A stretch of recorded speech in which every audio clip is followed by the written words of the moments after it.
So today I'm going to talk about one of my favorite manga of all time. It is my favorite. It is Memories of Emanon. This is a book that I discovered about a year ago when I was on Facebook and somebody posted artwork from it. And somebody posted one image from it, and nobody on the Facebook page knew what the original source was, and that was frustrating. And then maybe a month later, there was another image that showed up, and I was just like, what is this? And nobody knew what it was. And eventually, like, I downloaded the image, and I did, like, the reverse Google search, and I figured out that it was from Memories of Emanon. And Memories of Emanon is really one of the most incredible things I've ever read. It's this extremely straightforward story, and the atmosphere is beautiful, and it really just kind of captivates you. And it's very short. You can just read it. You can read it in one sitting.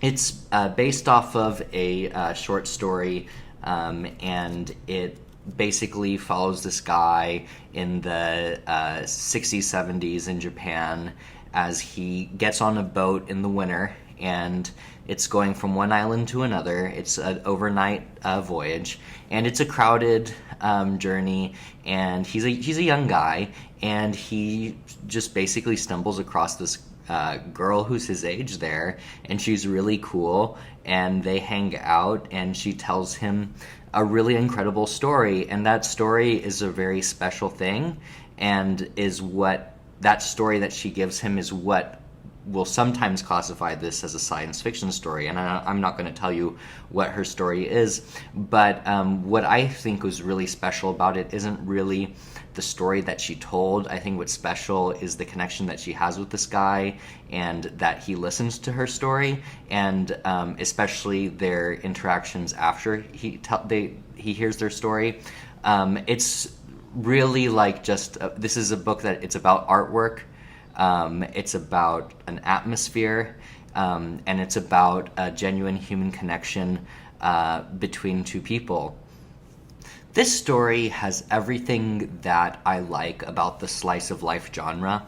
It really shows the best of what life can be, and what it really brings. I think that everybody has these moments, especially when they're traveling, when they just like have a chance encounter with somebody, and that encounter is one of the most significant interactions that they have in their life. Like, that's really what this book's about. Is he met Emanon, who's this girl, and she really captured his heart, and he never had a relationship with her. He never goes on to have a relationship with her, but it was definitely a big it definitely left an imprint on his mind, and I think that's what a lot of people, especially when they're young, look for when they go traveling, or when they look for a chance encounter with another person. And I think that Emanon, I read the introduction, and the writer said something that I think was really how I felt, which is, I think this was really self-aware, and I think that it's encouraging that he revealed this about himself. And he really points out that Emanon is kind of like the person that you always wish that you meet, and every once in a while you might meet somebody like Emanon, and then they vanish afterwards, lamentably. But like, Emanon's a very cool person. She's obviously very beautiful. She's very independent. She does her own thing, and she is very interesting. And so I think that we really, she's the main character, but we experience her through the narrator, who is the guy. And I think that because we are introduced to her through that guy, I think that we see her through the eyes of somebody who we don't see Emanon through her own eyes, even when we're hearing her story, if that makes sense. And I think that that's the thing, is that this is kind of, we're in this guy's shoes as he has this very temporal experience with this person. It'd be very different if we started off and we were like Emanon's if we were living in Emanon's head. Like, it's so weird to say that because we hear Emanon's story and Emanon explains her life, but we're not hearing that from inside of Emanon. We're hearing that from outside of Emanon.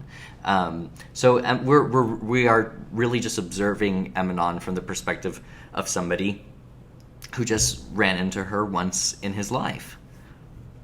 So that's really the truth about my favorite manga ever, is that I'm gonna set some expectations that all you're doing, you're gonna have some drinks with this person who's really cool and really cute, you're gonna smoke some cigarettes with her, you're gonna hear her tell you a story, and then you're gonna go stargazing with her. And that's really all you're gonna get. But it's still one of the most beautiful experiences that you will find in literature. So this is a short review, but I really have to leave it at that. I really loved Memories of Emanon. I strongly encourage you to go find it in any way. If you can find it in a print format, I really recommend it because it's a wonderful thing to share with your friends. If you have read Memories of Emanon before, please leave a comment and let me know what you thought about it. And if you had if you had a favorite aspect of it, I'd love to hear what it was. I hope that you go and look for this hidden gem of manga and get to really experience what it's all about. Anyway, thank you for watching this video. I really appreciate it when people listen to me talk about books. Have a great day.